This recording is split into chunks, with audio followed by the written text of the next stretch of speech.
Este es un mensaje del pastor John MacArthur, traducido y predicado en español para el mundo de habla hispana. Esta mañana continuamos con nuestro estudio del capítulo 15 de Juan, y quiero pedirle si abre su Biblia en Juan 15. El título de nuestro mensaje en esta mañana, si fuéramos a titularlo, sería Aborrecido sin causa, y tiene que ver con el antagonismo del mundo tanto hacia Jesús como hacia sus discípulos.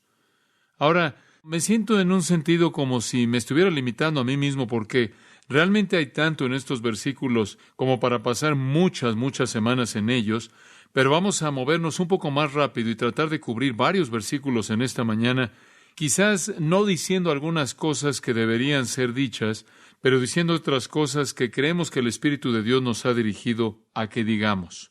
Ahora todavía estamos en esa sección, en particular esa gran sección del Evangelio de Juan que va del capítulo 13 al 17. Para nuestras visitas trataremos de añadir que por ahora creo que ya tenemos año y medio que hemos estado estudiando el Evangelio de Juan y vamos versículo a versículo viendo lo que Dios ha deseado enseñarnos a través de su apóstol Juan.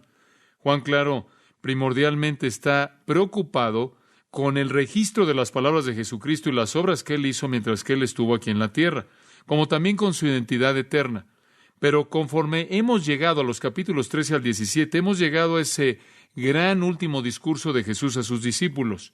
Esta es la noche antes de que Jesús muera. Y todos los acontecimientos de estos capítulos se llevan a cabo en esa noche. Jesús está lidiando con sus discípulos, está tratando con ellos por última vez previo a su crucifixión. Y hasta el versículo 18 del capítulo 15, a donde llegaremos en esta mañana, Jesús ha estado hablando con ellos en términos de consuelo. Esto es, Él sabe que están tristes, Él sabe que están tremendamente molestos, Él sabe que su futuro se ve bastante oscuro y bastante aterrorizante. Él sabe que están muy conscientes de la soledad que va a entrar a sus vidas cuando Él los deje.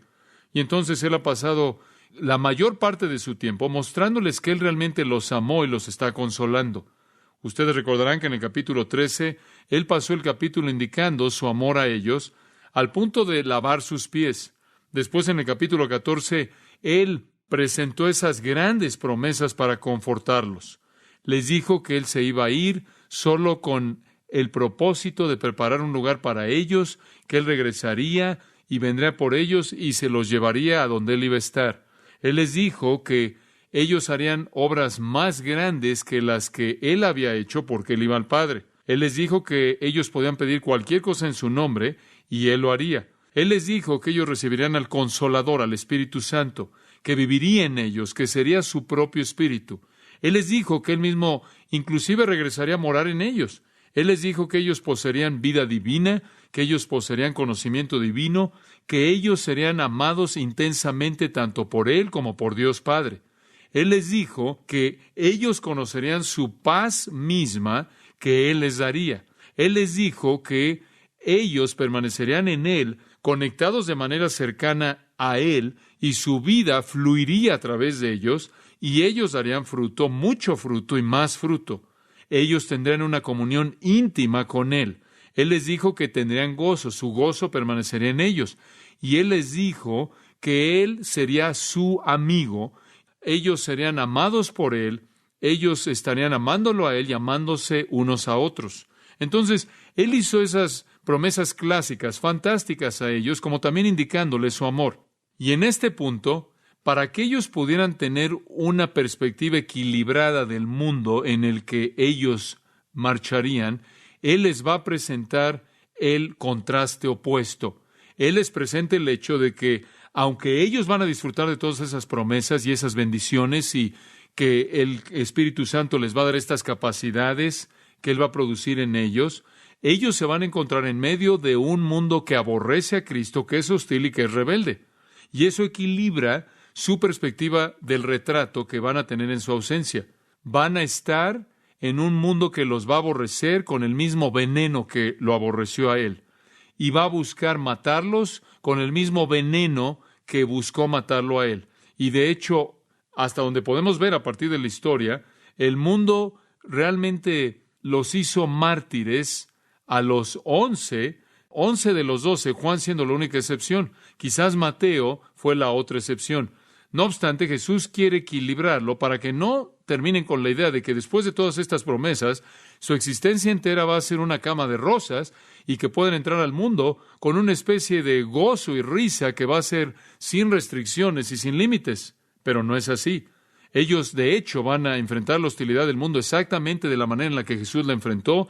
El mismo tipo de persecución va a ser enfrentado por ellos. Entonces, el texto que vamos a ver en esta mañana, comenzando en el versículo 17, y vamos a retroceder y vamos a retomar ese versículo hasta el versículo 25, presenta la hostilidad del mundo contra el pueblo de Jesucristo.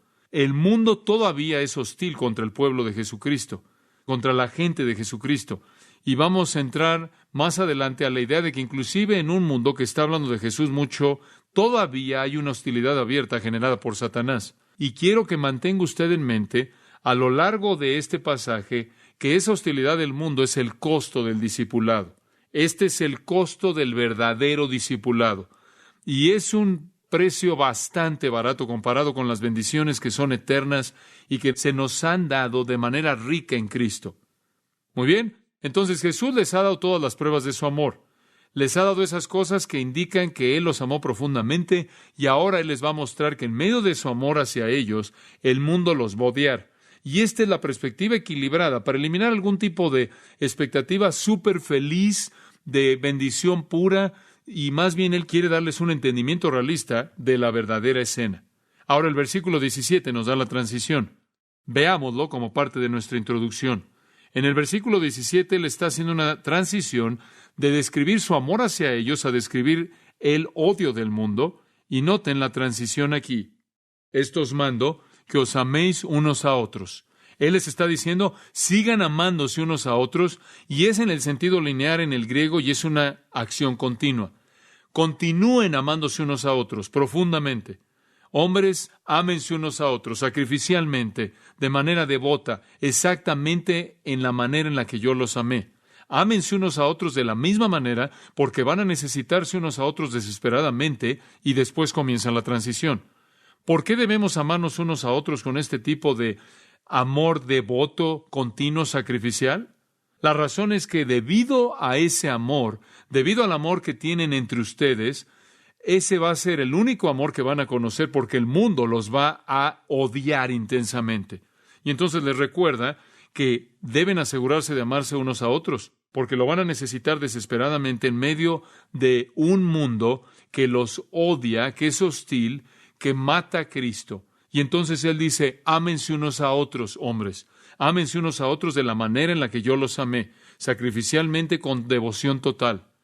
Estas declaraciones entonces, comenzando en el versículo 18, no solo son una advertencia acerca del odio del mundo, sino que también son una motivación para que los discípulos se amen unos a otros. Es un mundo solitario, ¿sabe usted? Y es un mundo solitario para muchos cristianos porque no hay otros cristianos que les han expresado todo el amor que Jesucristo quiere que les expresen. Es un mundo especialmente solitario para el creyente porque el mundo no nos acepta. Si somos verdaderos discípulos de Jesucristo, vamos en contra de todo lo que el mundo presenta. Y todo aquello de lo que dependemos y por lo que vivimos no es solo el amor de nuestro Salvador, sino el amor de otros creyentes. Y entonces Jesús dice, ámense unos a otros, porque eso es todo lo que van a tener en este mundo, todo el amor que van a recibir en este mundo, porque el mundo los va a odiar y va a tratar de matarlos. Manténganse juntos, y así fue. Este grupo de 11 hombres se mantuvieron juntos y el mundo los odió. ¿Se acuerdan de lo que sucedió con Jacobo, quien fue martirizado? ¿Se acuerdan lo que le pasó a Pablo, quien fue decapitado por Nerón? ¿Se acuerdan de lo que le pasó a Andrés, quien persistió en predicar y fue ordenado que se le crucificara finalmente y fue amarrado con cuerdas y colocado en una cruz? Las cuerdas causando un dolor menos severo que los clavos, pero haciendo que la muerte fuera aún más larga. El proceso de muerte fuera aún más largo. ¿Se acuerdan de lo que le sucedió a Pedro, quien fue crucificado y pidió que se le crucificara boca abajo porque no era digno de morir como su Señor? Y entonces ellos sufrieron y fueron odiados por el mundo. Y Jesús dice, ámense unos a otros porque el mundo no los va a amar. y nadie puede existir sin amor. Inclusive en las generaciones que siguieron, las persecuciones continuaron y continúan inclusive hoy.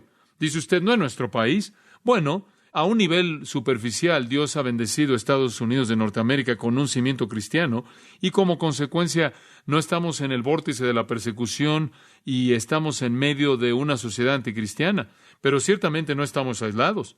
Ciertamente no somos como el resto del mundo, sino que más bien estamos aislados en el sentido de que hay persecución del cristianismo por todo el mundo, y en un momento voy a mostrarles que inclusive hay persecución aquí en Estados Unidos de Norteamérica. Usted recuerda inclusive Juan, quien escribió esta epístola, finalmente fue exiliado a la isla de Patmos, perseguido por su amor por Jesucristo. Allá atrás en Marcos capítulo 13, Jesús advirtió a sus discípulos con unas palabras muy interesantes. Él dijo lo siguiente en el versículo 9 de Marcos 13, «Pero mirad por vosotros mismos, porque os entregarán a los concilios y en las sinagogas os azotarán, y delante de gobernadores y de reyes os llevarán por causa de mí para testimonio a ellos. Y es necesario que el evangelio sea predicado antes a todas las naciones. Pero cuando os trajeren para entregaros, no os preocupéis por lo que habéis de decir, ni lo penséis, sino lo que os fuere dado en aquella hora, eso hablad. Porque no sois vosotros los que habláis, sino el Espíritu Santo.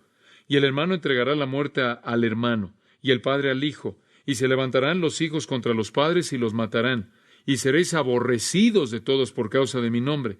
Mas el que persevere hasta el fin, éste será salvo».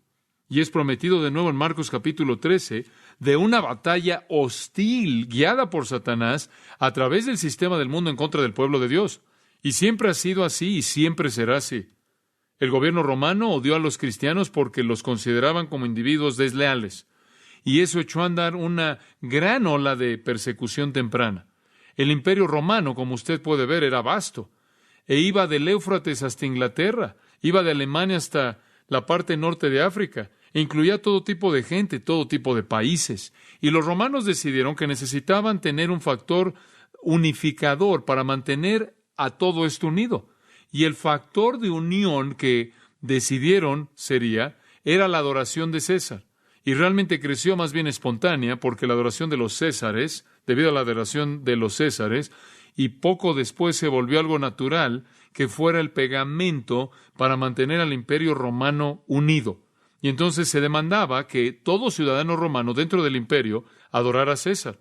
Y una vez al año, todo habitante del imperio romano tenía que quemar algo de incienso a César, y al hacerlo él mostraba que era un ciudadano leal de Roma. Y después de que él había quemado su incienso, él tenía que gritar, «César es Señor». Y después de que hacía eso, él podía irse y adorar a cualquier otro dios que quería, pero él por lo menos tenía que hacer eso. Y eso es exactamente lo que los cristianos no hacían. Ellos no llamaban a ningún hombre Señor, y como resultado eran considerados como irresponsables, ciudadanos desleales del imperio romano, y eso precipitó la persecución. Y la persecución siempre viene en contra de personas que colocan a Jesucristo primero. Pero no solo fueron perseguidos por gobiernos, fueron perseguidos por las multitudes de personas. El pueblo romano, en diferentes partes del imperio romano, en donde el cristianismo estaba creciendo, los odiaba. Los odiaba por muchas razones. Número uno, decían que eran rebeldes porque se rehusaban a adorar a César y porque simplemente no encajaban en todas las cosas que estaban pasando. En segundo lugar, decían que eran caníbales porque interpretaban erróneamente los términos del servicio de comunión y las palabras de Jesucristo acerca de comer su carne y beber su sangre, y acusaban a los primeros cristianos de ser caníbales. En tercer lugar, decían que eran inmorales. Decían que en las fiestas de amor y todas las veces cuando los cristianos se unían, estaban teniendo orgías.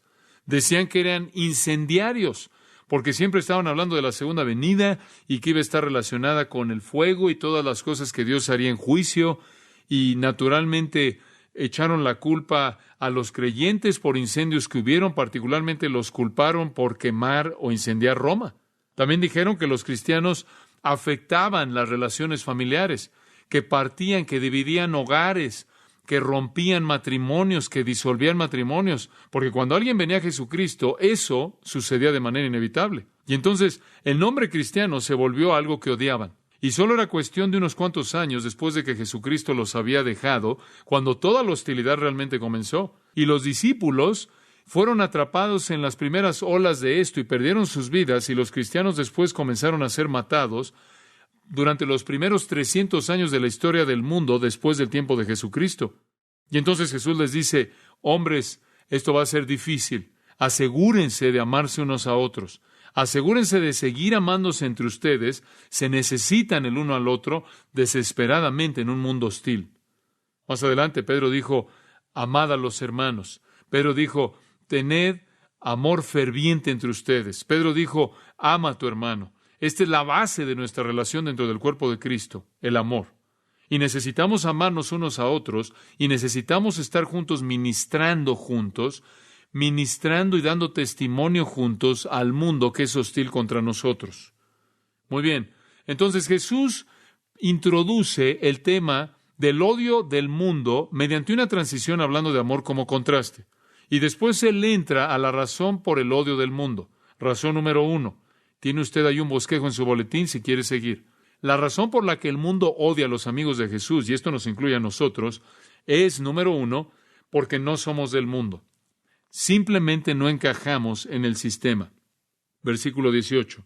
Si el mundo os aborrece, sabed que a mí me ha aborrecido antes que a vosotros. Ahora Jesús espera que cuando los discípulos salgan al mundo, van a enfrentar hostilidad, y quiere decirles: miren, no se preocupen, no es diferente de la actitud que tuvieron hacia mí. Solo recuérdenme, acuérdense de mí. Y si van a ser fieles a mí, vivir para mí, van a recibir lo mismo. Versículo 19. Y aquí está esta primera razón por la que odian. Si fuerais del mundo, el mundo amaría lo suyo. Pero porque no sois del mundo, antes yo os elegí del mundo, por eso el mundo os aborrece. Ahora, ahí está la razón. En primer lugar, el mundo aborrece al creyente porque no son del mundo. Somos diferentes. Y debemos definir el término mundo aquí porque Juan lo usa repetidamente, y el mundo en griego, cosmos, adopta diferentes significados dependiendo del contexto. Aquí el uso de Juan significa el sistema malo de pecado que es guiado por Satanás y actuado por los hombres. Se refiere a la expresión de depravación. Significa el sistema del mundo, es un término filosófico, o mejor aún, es un término teológico que se refiere a un sistema de pecado. El mundo es la situación depravada, la pasión natural hacia el pecado que tienen los hombres. Es el sistema de maldad que rodea al mundo. Es la esfera de maldad controlada por Satanás y sus ángeles malignos. El mundo es una sociedad de hombres impíos que están en contra de Cristo y en contra de su reino y en contra de su pueblo. Ese es el mundo del que está hablando Juan. El sistema malo odiará al creyente. El que realmente sigue a Jesucristo, el que realmente ama a Jesucristo, el que realmente declara su fe e identidad en Jesucristo por lo que dice y cómo vive, será odiado por el mundo, porque el mundo está en oposición a todo lo que es bueno, todo lo que es semejante a Cristo y todo lo que es piadoso. Jesús le dijo a sus propios hermanos que eran del sistema, en Juan 7, el mundo no los puede odiar. Ustedes son parte de él, pero a mí me odia porque yo testifico que sus obras son malas. Jesús dijo: el mundo no los puede odiar, ustedes pertenecen a Él, ustedes son parte de Él. Pero a mí me odia porque yo lo confronto con su pecado. En Juan 8:23 Jesús dijo: ustedes son de abajo, yo soy de arriba, ustedes son de este mundo. ¿No es eso interesante? Él compara el hecho de que alguien de este mundo también es de abajo. En otras palabras, el sistema del mundo viene del foso del infierno, eso es lo que está diciendo. Y la gente que vive en nuestro mundo, que no conoce a Jesucristo, es parte de un sistema anti-Dios, anticristo, un sistema satánico de maldad que está militando y operando en contra de Dios. El sistema entero, como usted sabe, es gobernado por Satanás.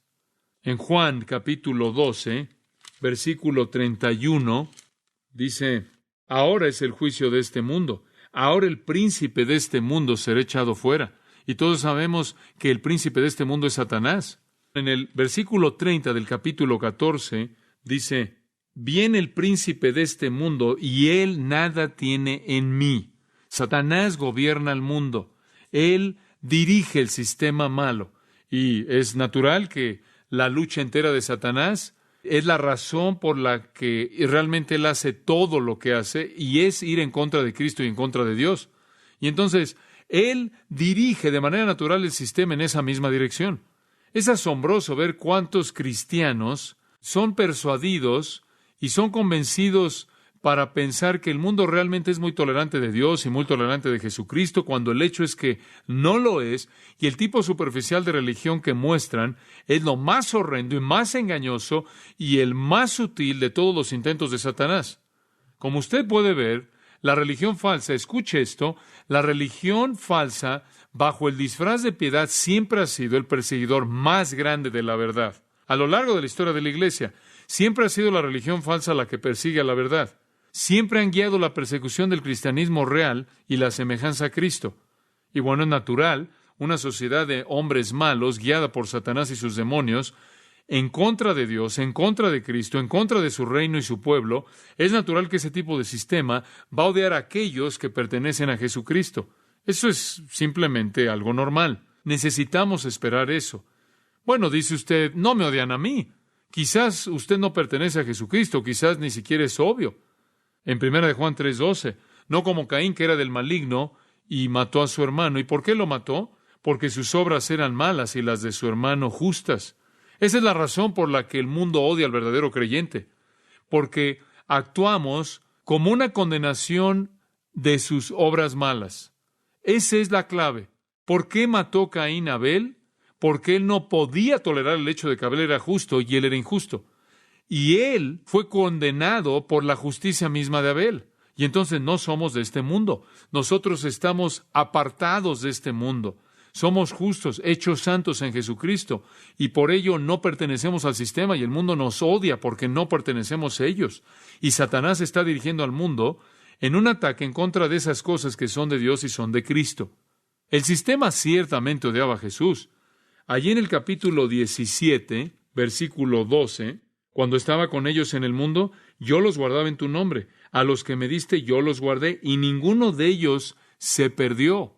Jesucristo sostuvo a aquellos que eran suyos, pero más adelante oró por ellos y dice, versículo 15, no ruego que los quites del mundo, sino que los guardes del mal. Versículo 14, yo les he dado tu palabra, y el mundo los aborreció, porque no son del mundo, como tampoco yo soy del mundo. En otras palabras, Jesús dice, yo los pude sustentar, yo los pude proteger, Padre, y oro porque tú continúes protegiéndolos y los sigas guardando del maligno, y me doy cuenta de que el mundo va a odiarlos así como me odiaron a mí. El sistema odió a Jesucristo tanto que ese odio se incrementó al punto en el que lo clavaron a la cruz, le escupieron, lo mataron. ¿Y por qué lo odiaron? Lo odiaron porque él violó su sistema. Y subrayen esto, amigos, el sistema que Jesús violó era un sistema religioso.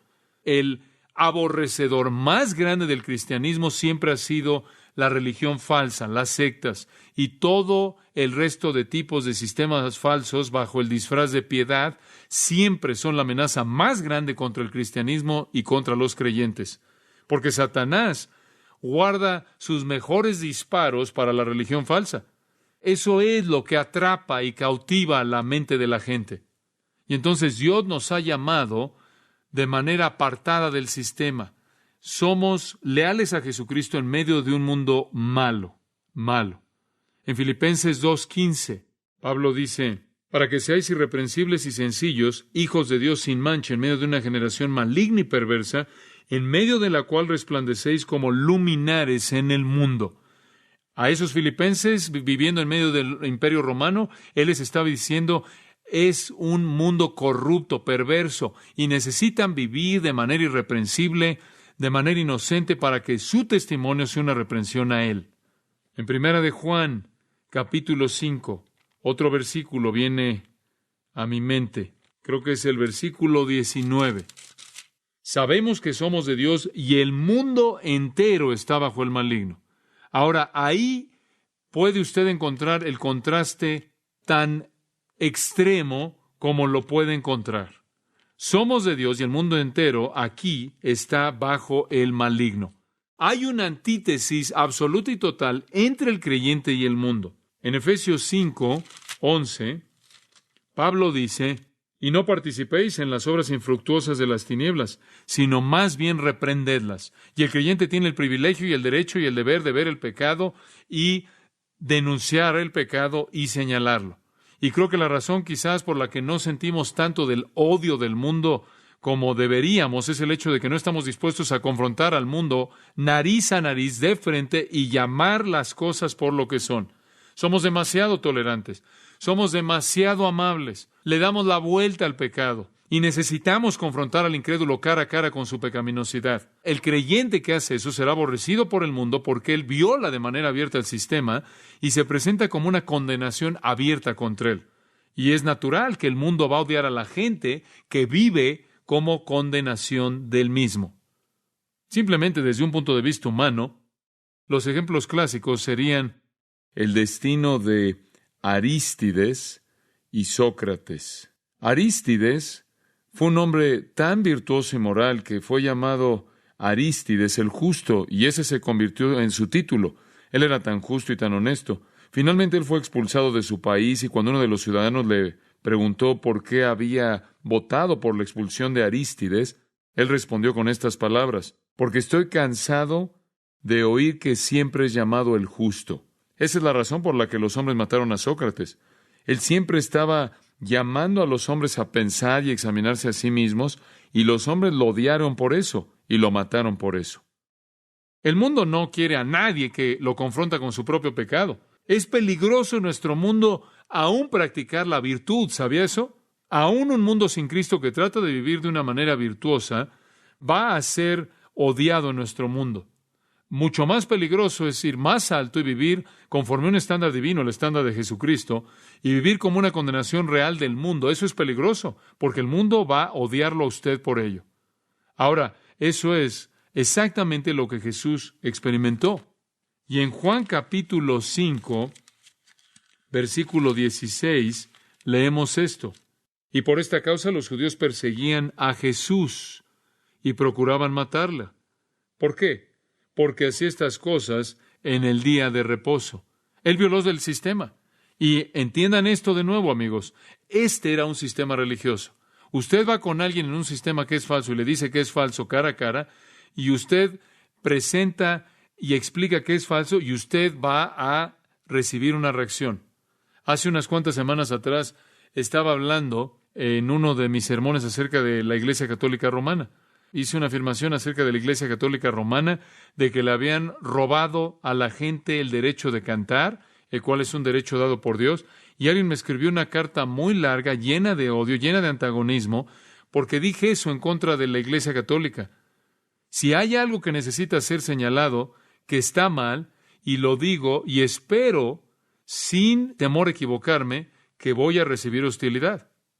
En una ocasión estaba predicando en la televisión y estaba predicando acerca de la crucifixión, y dije que los judíos mataron a Cristo, que eran responsables por su muerte.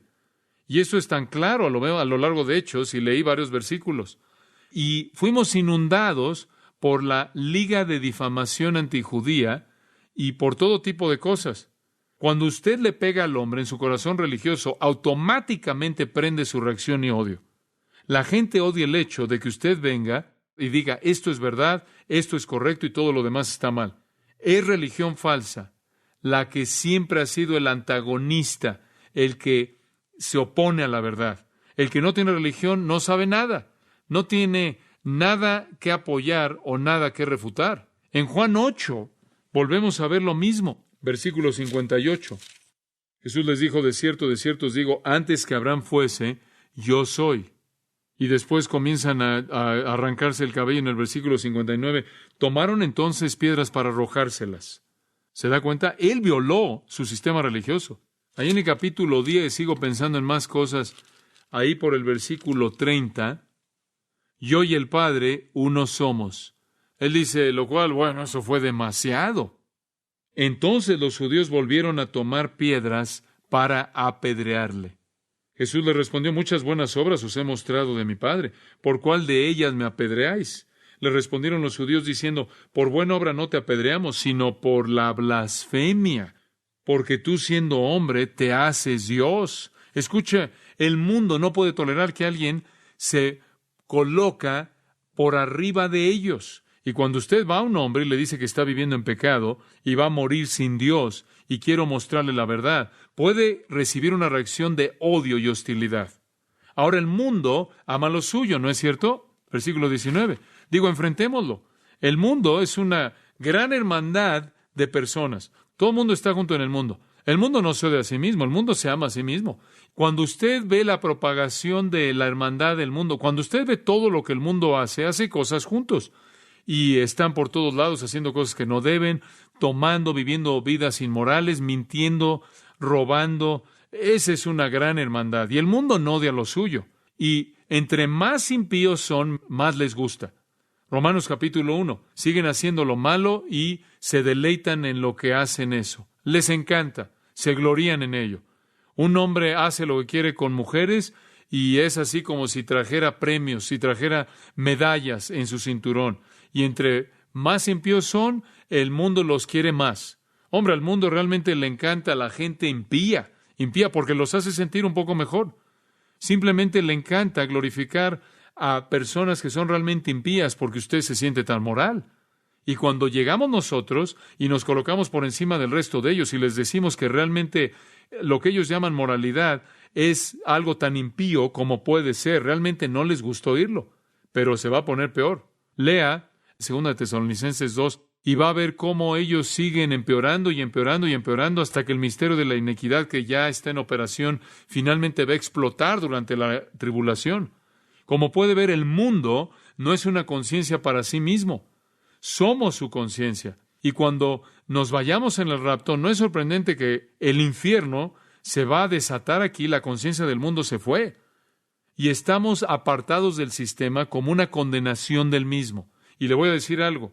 Esa es la razón por la que no podemos estar aquí sentados en nuestra hermosa iglesia y decir, bueno, ciertamente estoy orando porque los no salvos vengan. El mundo que nos aborrece no quiere entrar aquí y ser condenado por nosotros. Eso no es lo que Jesús nos dijo que hiciéramos. Él no puso un letrero afuera y dijo, avivamiento. Todos los incrédulos, por favor, vengan de lunes a viernes y sean condenados. Mateo 5:13, Jesús lo dijo, vosotros sois la sal de la tierra, pero si la sal se volviere insípida, si perdiere su sabor, ¿con qué será salada? No es buena para nada, sino para ser echada fuera y pisada por los hombres. Vosotros sois la luz del mundo. Una ciudad que es colocada sobre un monte no puede ser escondida. Ni los hombres colocan una lámpara pequeña, y lo ponen abajo de un almud, sino en un lugar donde brille. Así brille vuestra luz delante de los hombres, para que glorifiquen a vuestro Padre que está en los cielos. Este es un almud, ¿se dan cuenta? Este es un hermoso almud. Este es un hermoso lugar donde podemos escondernos. Y si lo único que sucede en su vida es que su luz brilla en estas paredes, nunca nadie va a conocer de ella. Salga al monte donde pertenece para que el mundo vea que somos diferentes. Observe las palabras en el versículo 19. Antes yo os elegí, me gusta eso, del mundo. Y en el griego ese es un medio reflexivo. Ahora hay varias formas del griego, pero este es un medio. Cada vez que hay una forma media es reflexiva. Significa esto, observe esto.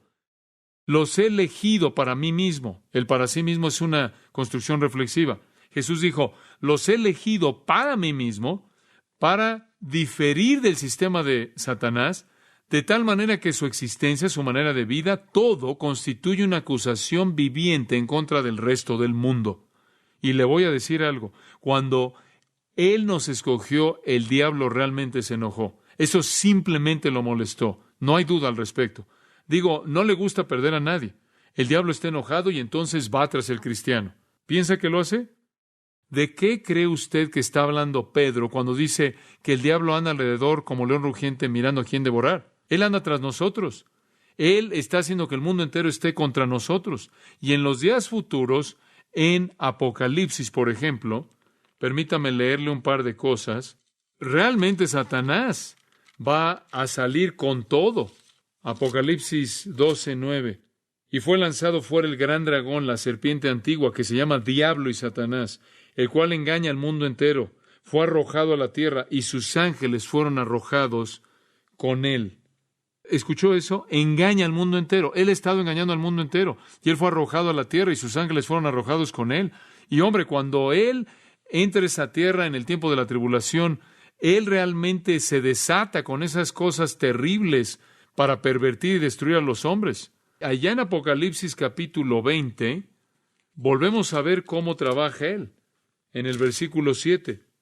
Cuando los 1000 años se cumplan, Satanás será suelto de su prisión al final del reino y saldrá a engañar a las naciones que están en los 4 ángulos de la tierra, a fin de reunirlos para la batalla. Esta es una batalla contra Dios. Satanás ha estado en esta rebelión todo el tiempo y va a continuar inclusive en la tribulación, inclusive en el reino. Él todavía está luchando contra Dios y aquellos que son de Dios. Satanás odia a los justos, los odia tanto como él odia a Dios, porque ellos promueven lo mismo. Y si usted realmente vive para Jesucristo, si su vida realmente es una vida cristiana en este mundo, usted va a recibir el antagonismo del mundo y cuando lo reciba pueda regocijarse porque Jesús también lo recibió. Pablo le dijo a Timoteo, escucha esto, y también todos los que quieren vivir piadosamente padecerán persecución o tribulación. Todos los que viven piadosamente. Ahora, Juan no se mete de nuevo en los detalles, él simplemente dice que el mundo está aquí, los creyentes están aquí, y el mundo va a odiarnos. Hay unos cuantos a quienes el mundo no odia porque el mundo ni siquiera sabe que son creyentes. Pero como dije, Juan no está lidiando con esas excepciones. Estos son los primeros cristianos que estaban confrontando al sistema y estaban confrontando de frente la depravación en masa. Confrontaron la religión falsa. Escuche, si usted conoce a alguien que está en una secta falsa, necesita decirles la verdad. En amor, claro, pero en una declaración absolutamente directa, tiene que llamarlo por lo que es. Usted no le ayuda a nadie al ser tolerante del pecado, especialmente en un sistema religioso falso. Y claro, usted sabe que fueron los judíos religiosos los que fueron los enemigos más fuertes de Jesús. Y a la gente no le gusta, la gente lo odia. Cuando alguien viene y dice, estás mal, estás mal. Hace unos años atrás estaba con la cruzada estudiantil en la Universidad de UCLA para un tiempo ahí en el campus y comenzamos dando testimonio, varios miles de jóvenes de universidad, comenzamos a dar testimonio al cuerpo de alumnos, allá los alumnos. Al día siguiente vino el periódico, el boletín ahí de la universidad, y es un boletín judío. Y no declara serlo, pero así es controlado por judíos, en esencia, por alumnos judíos, por lo menos en ese entonces. Y fue natural que se opusieron mucho a Cristo. Y esto es lo que el diario dijo. Miembros de la Cruzada del Campus se les ha pedido que a menos de que se adhieran a la política de la universidad, acción directa será tomada contra ellos. El director Carlos McClure dice que recibió varias quejas de alumnos que supuestamente fueron acosados y se les pidió que entraran en discusiones. ¿No es horrible hacerle eso a alguien? ¿Acosarlos y pedirles que entren en una discusión? Estos alumnos aparentemente sintieron que se había invadido su privacidad en estos puntos. McClure dijo que las políticas de la universidad, y estoy citando aquí del libro de políticas de la universidad, y cito, las instalaciones de la universidad no deben usarse para conversión religiosa. Fin de la cita. No puede usted salvarse en esta universidad. Va contra las reglas. Y como puede ver, ¿por qué se molestaron en colocar eso en la constitución de una universidad? Le voy a decir por qué. Porque el sistema del mundo entero, inclusive en su esfera educativa, odia, no le gusta que alguien venga y lo confronte con su pecado y se lo diga. Y puede usted ir ahí y ser un muchacho norteamericano joven, amable, y terminar con algún tipo de idea comunista, algún tipo ahí de idea radical, de estar ahí en algún monte con sus piernas cruzadas ahí, postrándose ante el Maharishi Yogi y hacer lo que quiera, pero comienza a nombrar el nombre de Jesucristo y llama al pecado, pecado, y entonces rompe toda regla. El mundo odia la verdad y nunca quieren ser confrontados con ella. Nos odian porque fuimos escogidos de manera especial. En su libro Pink dice que la doctrina que el mundo odia más es la doctrina de la soberanía de Dios. Hombre, me he metido en algunas discusiones en el campus y eso simplemente hace que la gente se moleste. ¿Me quieres decir que Dios te escogió? ¿Qué tipo de Dios es ese? ¿Quién crees que eres? ¿A quién conoces? Somos especialmente escogidos por Dios, amados de Dios, y la verdadera religión es nuestra en Jesucristo. Permítame leerle un pasaje en Lucas, y creo que voy a cerrar aquí, le voy a dar la segunda parte la semana próxima. Lucas 4:25. Este es uno de los golpes más devastadores que Jesús dio, y quizás lo pasó por alto y nunca lo leyó. Uno de los golpes más devastadores que le dio Israel. Escuche esto. Realmente están molestos. Aquí viene Jesús, muy bien, y dice, están mal todos ustedes, lo cual inmediatamente produce hostilidad tremenda. Están mal todos ustedes. Lo que yo digo es verdad absoluta. Jesús era la persona de mente más estrecha que jamás vivió. Todo lo que dijo fue absolutamente verdad, y cualquier cosa que lo contradijo en cualquier momento estuvo mal. Y simplemente tiene que ser usted tan estrecho de mente como puede serlo. Muy bien, entonces esto es lo que sucede. Están molestos porque Él sabe todo. Y Dios, Él les ha estado diciendo que Dios ha diseñado escoger a algunos para salvación, y Dios ha diseñado cegar a Israel. Y bueno, esto ustedes saben, se pone mal. Y escuchen esto que es tremendo, versículo 25. Y en verdad os digo que muchas viudas había en Israel en los días de Elías, cuando el cielo fue cerrado por 3 años y 6 meses, y hubo una gran hambre en toda la tierra. Pero a ninguna de ellas fue enviado Elías, sino a una mujer viuda de Sarepta de Sidón. ¿Entiende el punto?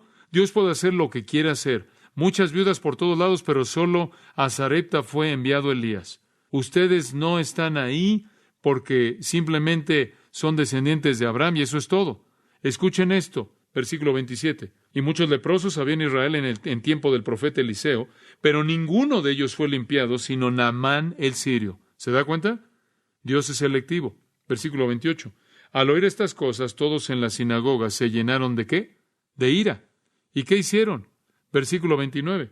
Y levantándose le echaron fuera de la ciudad, y le llevaron hasta la cumbre del monte sobre el cual estaba edificada la ciudad de ellos, para despeñarle. Mas él pasó por en medio de ellos y se fue. Oh, eso está cargado, ¿no es cierto? ¿A dónde se fue? Como puede ver, el mundo odia la soberanía de Dios. Y el hecho es que usted y yo hemos sido escogidos del mundo, y esa realidad no les cae bien. Que somos personas específicamente bendecidas por Dios, porque ellos no siempre dicen, bueno, ¿qué hay acerca de la gente en China que nunca usted sabe? ¿Qué me dices de la gente en África? ¿Se da cuenta? A lo largo de la historia. ¿Qué sucedió antes de que usted viniera? Pero lo que sucede es que no entienden la selectividad de Dios. Hay otras cosas que usted tampoco entiende acerca del hecho de que todo hombre ha tenido una revelación que lo hace responsable. Y entonces el mundo nos odia y se enojan por el hecho de que somos escogidos. Y si vivimos de manera piadosa en el mundo, vamos a ser perseguidos. ¿Por qué nos odia el mundo? El mundo nos odia porque no somos del mundo. Permítame introducirle la segunda, en Juan 15, rápidamente. Nos odian, y esto es solo un versículo, porque odiaron a nuestro Señor Jesucristo. Y esto fluye del número 1, y realmente no es muy diferente. Pero el bendito Hijo de Dios amoroso fue odiado por el mundo. Y debido a que lo odiaron, también nos van a odiar a nosotros. ¿Por qué? Porque como Pablo dice, con Cristo estoy juntamente crucificado, mas no vivo yo, sino vive ¿qué? Cristo en mí. Si Cristo vive en mí y el mundo lo odió a Él, van a odiarme a mí. Versículo 20 dice, acordaos de la palabra que yo os he dicho, el siervo no es mayor que su Señor. ¿Se acuerdan de esa declaración allá en el 13:16? Él estaba usando ahí en referencia a lavar sus pies. Usted sabe, él dijo, ahora les he hecho esto y ahora quiero que se hagan esto el uno al otro. Ustedes no son mayores que yo. Y si yo me inclino a hacerlo, ustedes lo pueden hacer. Y aquí más bien, él no la usa en referencia a servicio humilde, sino en referencia a persecución. Y esto viene, claro, de los Salmos. Él dice, acuérdense de la palabra que les dije, que el siervo no es mayor que su Señor. Ese concepto es tan antiguo como puede ser. Si a mí me han perseguido, también a vosotros os perseguirán. Si han guardado mi palabra, también guardarán la vuestra. En otras palabras, hay unos cuantos que creyeron y guardaron mi palabra, ¿verdad?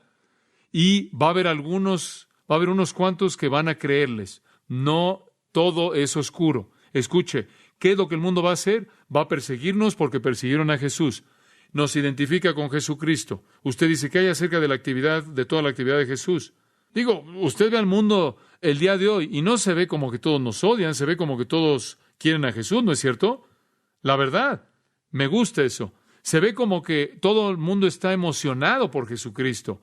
Digo, nuestra música, Jesús prende la televisión y Jesús es el tema de conversación y tiene todos estos musicales que salen, Jesucristo, el superestrella, y acerca del Evangelio de Mateo, ahí en ese musical en donde dramatiza a Jesús y lo hace un payaso, y todos los eslogans de Jesús y los que son fanáticos de Jesús, que son populares, y la gente de Jesús, y hombre, realmente se ve maravilloso. ¿Y sabe lo que creo? Creo, y digo esto desde el fondo de mi corazón, creo que el movimiento entero de colocar a Jesús en la música es del diablo. Y lo digo en serio. No crea que Dios es glorificado cuando el mundo canta acerca de Jesús para ganar dinero y confundir la realidad. Pasamos todo nuestro ministerio tratando de trazar la línea entre el sistema del mundo y el discipulado, y el diablo entra y borra la línea. Y la gente cree que conoce o sabe de Jesús porque oyen una canción de Él. E inclusive las canciones que se oyen como que podrían ser reales, vienen de los labios de personas que no conocen a Jesucristo y son blasfemia. No me emociona cuando oigo la música de Jesús. Me gustaría que ni siquiera nombraran su nombre. Entonces la línea sería clara. No quiero que el mundo esté confundido al pensar que saben algo de Jesús. Este es un plan satánico. Confunde la realidad. Presenta a Jesús, quien no es el Hijo de Dios, sin arrepentimiento, sin concepto de pecado. Solo una persona, Jesús, que en cierta manera todo mundo se apega, como si fuera una moda, a quien todo mundo le gusta, y sustituyen eso por un conocimiento real del Hijo de Dios. No me gusta la preocupación del mundo con Jesús. Me irrita. Es satánica. Dice usted, bueno, pero vea a toda la gente que está siguiendo a Jesús. Escuchen, amigos, mantengan Mateo 7 en perspectiva. Es un camino estrecho y pocos son los que, ¿qué? La hallan. Solo hay unas cuantas personas que vienen a Jesucristo. Mucha gente está jugando juegos. Ahora, cuando alguien que conoce a Jesús canta de Él, eso es maravilloso. Y habla de Él, eso es maravilloso. Pero el resto viene del infierno. ¿Por qué? Porque es parte de un sistema, parte del sistema. El que no está conmigo está, ¿qué? Contra mí. Y no me importa si está nombrando el nombre de Jesús. Eso es algo viejo. Constantino vino en 325 y dijo, de ahora en adelante, todo va a ser cristiano. ¡Zap! Y bautizaron a todo bebé desde que nacieron. ¿Eres cristiano? ¡Zap! Automático. ¿Y saben lo que sucedió? El cristianismo casi fue borrado de la faz de la tierra simplemente porque se perdió en la confusión. Nadie sabía qué era qué. Y no había nada que promover, no había nada que defender, no había nada por qué vivir, y no había una declaración definida acerca de Cristo para confrontar al mundo. Persiguieron a Jesús, y cuando el mundo comienza a jugar juegos con Jesús y supuestamente honrándolo, es simplemente un ataque de Satanás contra su verdadera persona. Y lo digo, la música en la actualidad es otra persecución de Jesús. ¿Sabe por qué? Porque le roba su deidad, le roba lo que realmente es. Le roba de lo que realmente es Él. Es tan blasfema como si lo estuvieran maldiciendo. Quizás más porque es tan sutil. El mundo lo aborrece y el mundo aborrece a aquellos que viven por Él. Pero gracias a Dios porque al final del versículo 20, algunos de ellos van a guardar sus palabras. Algunos de ellos creerán. Y confío en que usted y yo entremos con nuestro testimonio cristiano en un deseo de confrontar al mundo, de aceptar la hostilidad que vendrá, por el gozo de aquellos que oirán y vendrán a Cristo. Nuestro Padre, te damos gracias en esta mañana, realmente por el principio de lo que acabamos de hablar. Reconocemos, Señor, que si el mundo realmente no nos odia, no estamos sintiendo el aguijón de su hostilidad hacia ti, y es probablemente porque realmente no estamos viviendo para ti mucho. Es porque Cristo en nosotros no es tan visible como debería ser. Dios, ayúdanos a amar a la gente en el mundo como Dios la amó. Y ayúdanos a odiar el sistema con pasión. Ayúdanos a reprenderlo. Ayúdanos a llamarlo por lo que es. A señalar la religión falsa exactamente por lo que es. Ayúdanos a no ser persuadidos y a ser engañados al pensar que simplemente porque algo tiene el nombre de Jesús ya es bueno porque no lo es. Pero Padre, oramos porque claramente podamos ver que vivimos en este mundo para vivir apartados de manera única y confrontarlos con el pecado, y que debemos predicar a Jesucristo, quien está preocupado por el pecado, por el infierno, por el arrepentimiento, por una vida cambiada, y no por algún tipo de figura social popular. Padre, realmente danos un deseo por ser definidos. Y Padre, para aquellos que puedan estar aquí en esta mañana que nunca han conocido a Jesucristo como Salvador, Dios, que se den cuenta, como dijo Santiago, que la amistad del mundo es enemistad contra Dios. Y que se den cuenta de que si no son amigables hacia Jesucristo, si no lo han recibido, entonces son enemigos de Dios y se han condenado a sí mismos al infierno para siempre. Padre, oramos porque hables a nuestros corazones en este momento al cerrar.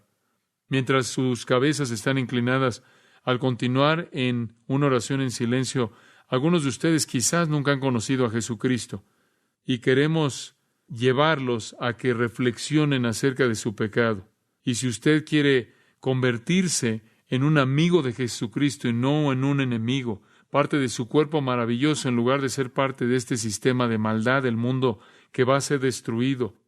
Si usted quiere arrepentirse y está convencido de su pecado, usted venga dejando su pecado, queremos ayudarle. Puede hablar con nosotros al final del servicio.